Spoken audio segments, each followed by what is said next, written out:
The final part of separating mixtures is going to be called chromatography. So chromatography is used to separate a mixture of dyes, which are soluble solids. For example, a felt tip pen. These dyes will get separated into their constituent colors. So what you do to set up the chromatography experiment is you take your chromatography paper and you draw a pencil line. On the pencil line, you put all the spots that you're going to be using and trying to separate. So all the different dyes. Then you put the solvent in the beaker and you put your chromatography paper in. The thing that's most important is that your solvent is below your pencil line. If your solvent is not below the pencil line, this will mean that the spots will just dissolve and they will not separate. The idea is the solvent starts below and slowly rises and takes the spots up with it, separating them. The thin layer chromatography plate or paper is supposed to have these like columns on which this thing runs. So the solvent will run up the paper. Usually you would put a water glass or something on the top in order to saturate the atmosphere with the solvent around it and prevent the solvent from evaporating. So we can have a look at another set of notes on this here. So paper chromatography. The way the whole process works is it depends on the solubility of a substance in a solvent. The better something dissolves, the higher up the paper it travels. Now, there are actually two phases in this process. We have changed color. 1 second.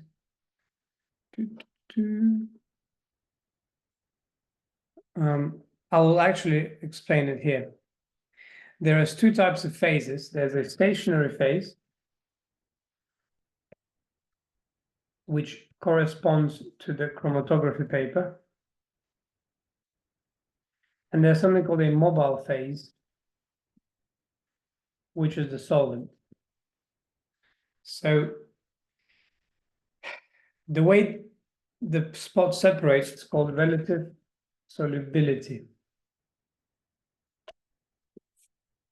The more soluble you are in the mobile phase, the further up the paper you go. Okay, the less soluble, the closer you are to the bottom. Now, when the chromatography paper runs its course, so as the water rises up or the solvent rises up, you have to take the plate out. Okay, say that's your plate. These were your initial spots. When the water or the solvent rose up, you take it out when it's about 2 centimeters from the top, and you draw a pencil line before it dries up. That will be called your solvent front.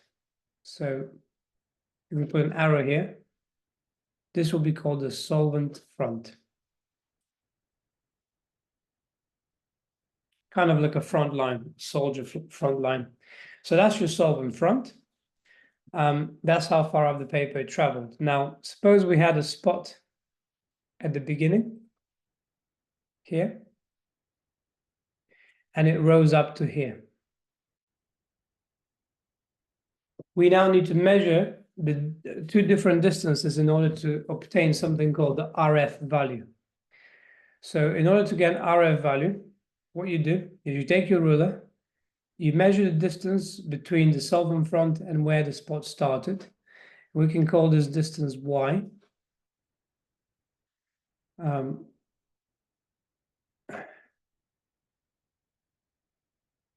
Then you measure the distance. Now, go from middle of spot to middle of spot. That's the best way. Or you could go from top of spot to top of spot. I would just go from middle to middle, measuring how far the spot traveled up. And we'll call this X. So to find the RF, as you can see in the formula here, distance moved by substance would be X, and distance moved by solvent would be Y. Now the RF will always be less than 1. because the denominator will always be bigger than the numerator. Now, the bigger the RF value, the more soluble the spot, because it must have traveled further up the paper. The less it travels up, the smaller the RF value. Now, RF actually stands for retention factor. And by obtaining the retention factor for a particular spot, you can actually compare it using a data book. As long as the same solvent was used, you could try and figure out an unknown substance if it has the same RF value as the data book for that solvent. So that's the whole point of RF values, to identify unknown substances by comparing to a data book the RF value that you got compared to what other known substances were recorded in the past. So the main points about chromatography is that you use a pencil for the line at the bottom and the top. Otherwise, if you use ink, it will smudge and dissolve and mix with the spots.